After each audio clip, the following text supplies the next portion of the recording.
Hey team, Peter Halstead, Director of Fit3d New Zealand here. Thanks for joining me. I'm really excited to take you through how to interpret an individual Fit3d scan report, and for those who are interested, the comparison report and additional measurements section. Once you've had your first Fit3d body scan, you'll automatically get an email from Fit3d with a link to your results, or you can access your results at fit3d.com 24/7 using your phone, tablet, or computer. For today, I'm just on the computer. You just click on login in the top right, and that'll take you to a screen. You just need to know your username, which is your email, and your password. There is a link on there if you want to reset your password as well, or you can't remember it.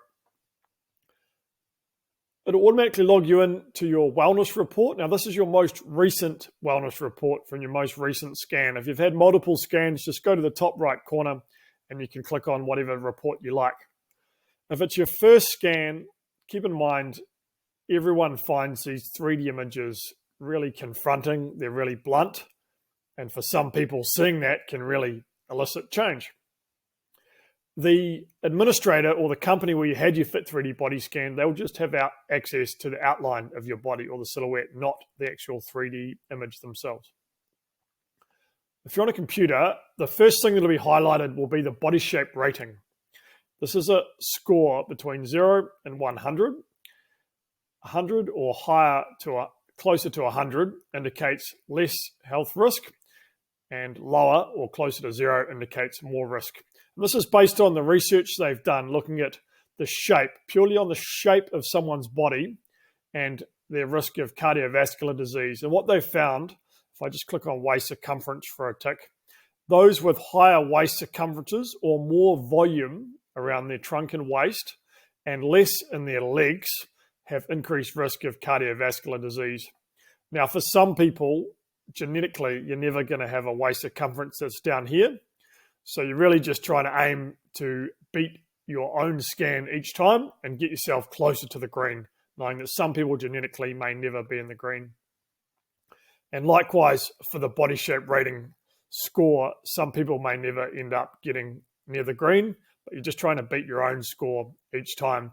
The distribution graph on here that I'm scrolling the mouse along, this is just for men of this person's age group, which was the 30 to 40 age group. So this will differ from person to person. You'll always be the dotted line. And yeah, really, if you want to improve your body shape rating, the gist is you want to have less around your waist and trunk area and bigger legs. The waist area, usually that's from what you're eating and drinking consistently. And the leg area is really looking at, are you doing resistance training or strength training for your legs or not? The body composition section we'll look at next. So the body fat percentage, again, green will indicate less cardiovascular disease risk and red would be more risk. Genetically, again, some people may never be in the green zones. If you want to know where the green zone starts, if you're going to use this to set goals, so for this particular client with a body fat of 28.46, one of their goals was to get in the green zone, and that does start at 21%. In this example, this will differ for males and females. The weight will be on there. How much fat mass you have in your body will be on there, and how much lean mass or muscle mass. So your lean mass is generally made up of everything that's not fat. So not just muscle, but bone, ligaments, other structures in your body as well. And the fat mass is just purely the fat in your body. These are all really linked to each other. So 28.46% of 86 kilos is that number there, and the rest they'll call lean mass. If you're interested, it will give you a fitness level, which is your basal metabolic rate.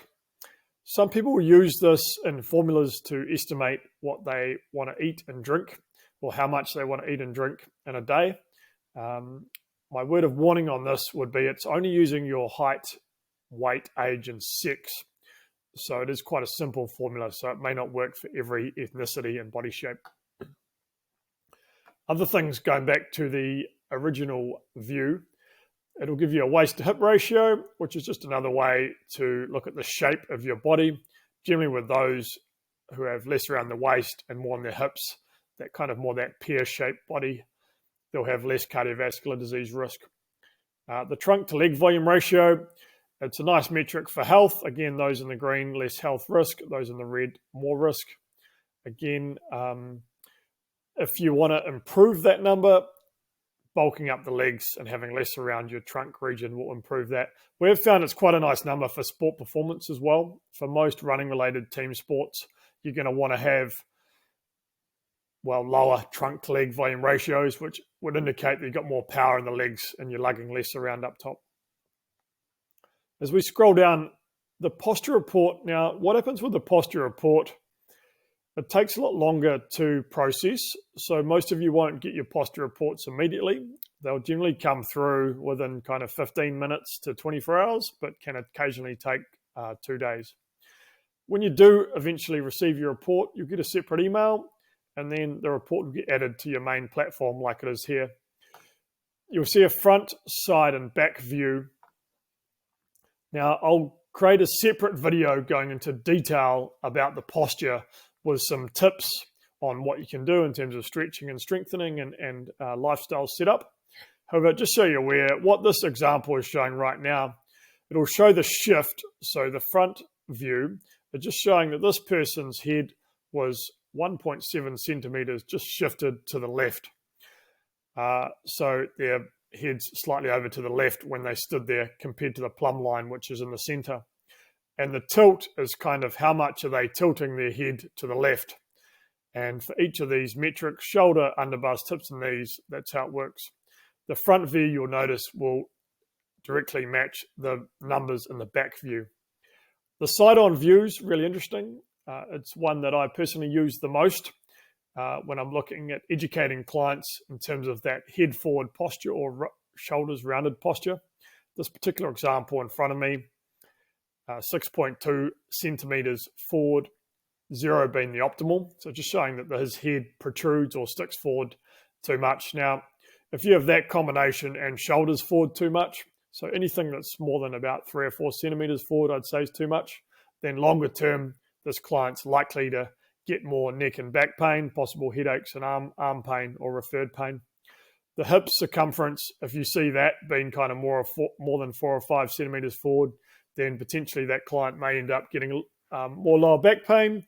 They may have an increased arch or lordosis in the lower back, which has some other implications, for example, increased hamstring tears and other injuries. The balance, so it's got 4 weight scales on it, so it'll look at 4-point weight distribution.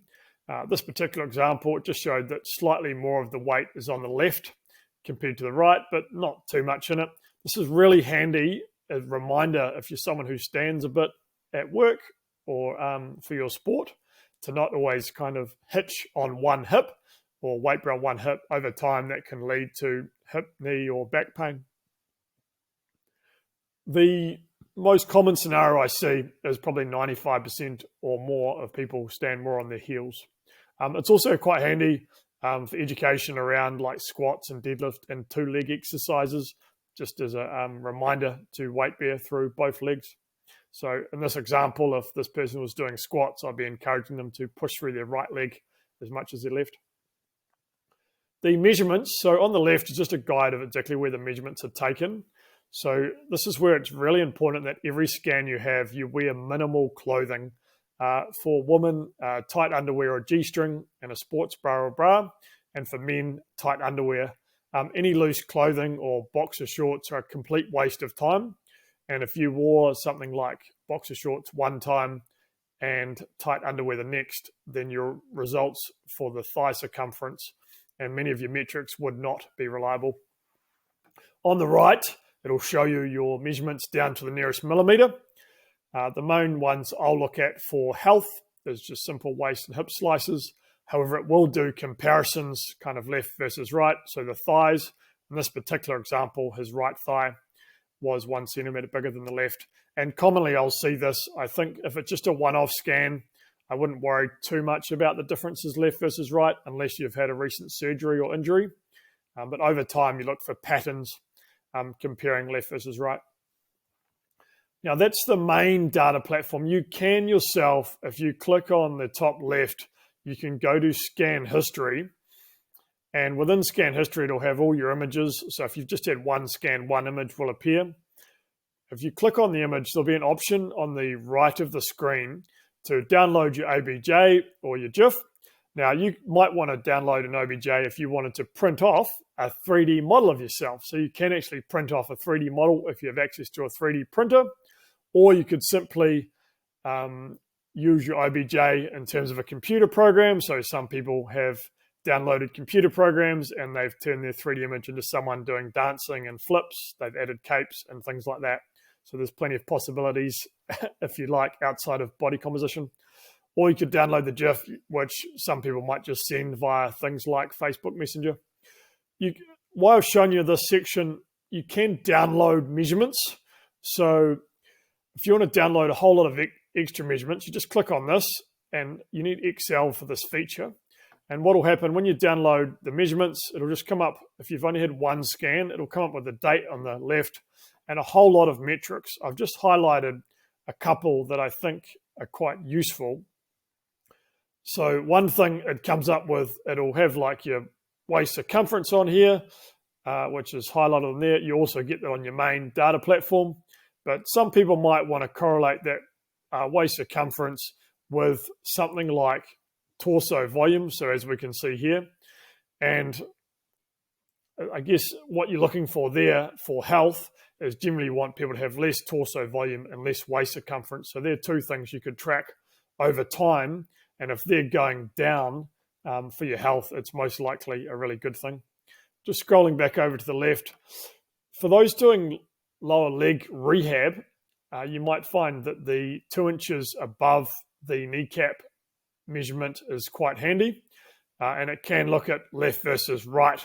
So a lot of muscle wasting for those who have like a knee surgery or a leg surgery, a lot of muscle wasting happens in the lower part of the thigh, and the traditional Fit3d measurement is taken in the upper thigh. So just something that you may be interested in. Other things that are quite interesting on here is the left versus right arm volume. So for those who want symmetry, who are recovering from injury or maybe sport performance, you're wanting your left versus right to be as even as possible. I've just highlighted the arm volume there in blue and leg volume in red. There's plenty of other metrics people can scroll through. If you've got any, for example, if you're a fighter or a boxer, then it'll do shoulder to wrist length. So you can look at arm length, or maybe it's relevant for some sports, for example, rugby, left versus right in terms of length, or if you're wanting to compare to other players or friends. The same will be for leg length. It'll do the outside. This is an outside, so the outside of the leg from the ankle bone up to the hip bone. It just looks at the length of the leg. And for that, you can look at patterns over time. I'll just jump back to the main data platform again.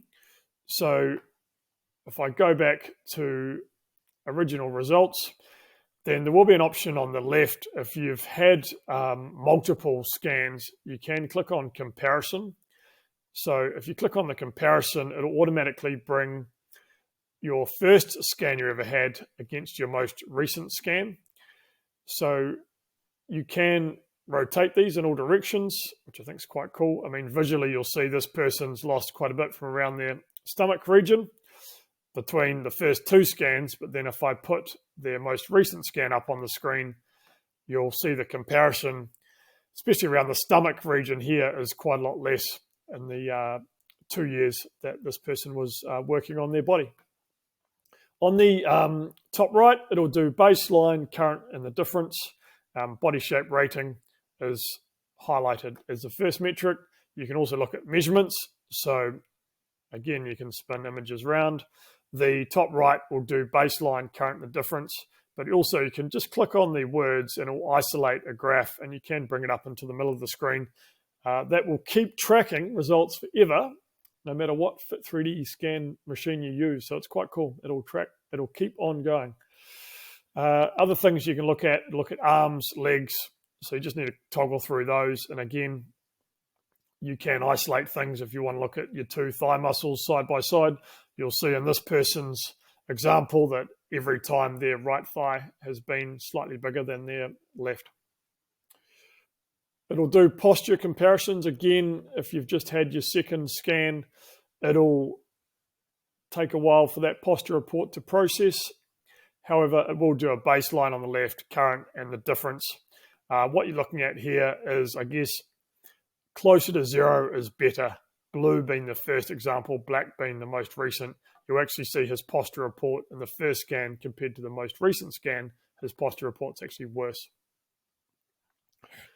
You can, of course, look at your differences in body fat, baseline, current, the difference, weight, fat mass, and lean mass. What I think is really awesome in this particular example is this person has decreased their body fat percentage over time, which you can visually see in the bottom right. And at the same time, they've significantly decreased their weight by 10.4 kilos. But what's been cool to see is over time, although lean mass has been a bit up and down, they've managed to maintain all their lean mass, and this person was doing some weight training, maintain their lean mass whilst losing fat mass, which is very hard to do, particularly quickly. Over longer periods of time, it's definitely possible. Going back to that section, that additional measurement section, the 3 horizontal line icon, click on scan history. If you then want to look at comparison additional measurements over time, you can also download these into Excel. Again, you just hit download measurements, and I've already been in there and highlighted some of the results already. The first scan you had, the date will be bottom left, most recent top left. And again, you can scroll across and there's lots of metrics. So you will see, for example, that where most of that muscle wasting occurs in the lower part of the thigh. It's just an interesting metric to track over time, particularly if you're wanting to bulk up the thighs. You'll see every single time this person's circumference measurement on their left side was bigger than their circumference on their right. So it just suggests that the bulk in the left thigh is a bit bigger than their right, which this person actually has previously broken their leg, which would be a conversation next to try and get those legs a bit more even. As you scroll across, this is where the volume measurements become really interesting. So we've got on here highlighted torso volume. So he's lost most of his weight. So he lost about 10.4 kilos between scans. He lost most of his weight from around his torso. So went from 58 liters or kilos down to 49. However, at the same time, he has gone from 4.1 and 3.8, and he has lost volume from his arms.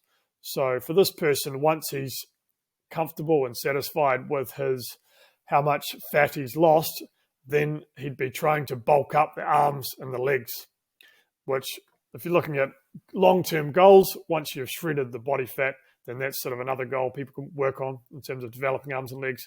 This section's also really interesting for those who are doing some rehab for bodybuilders, or if you want to compare left and right over time.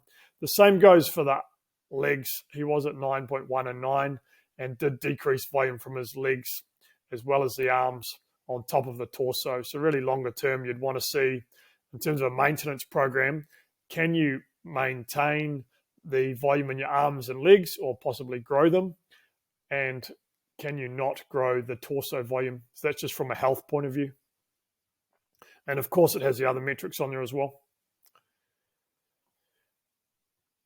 That's the main parts of both the Fit3d individual report and the comparison report, quite detailed.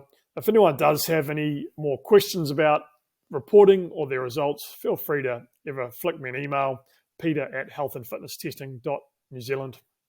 Otherwise, I wish you all good health and wellness. Cheers.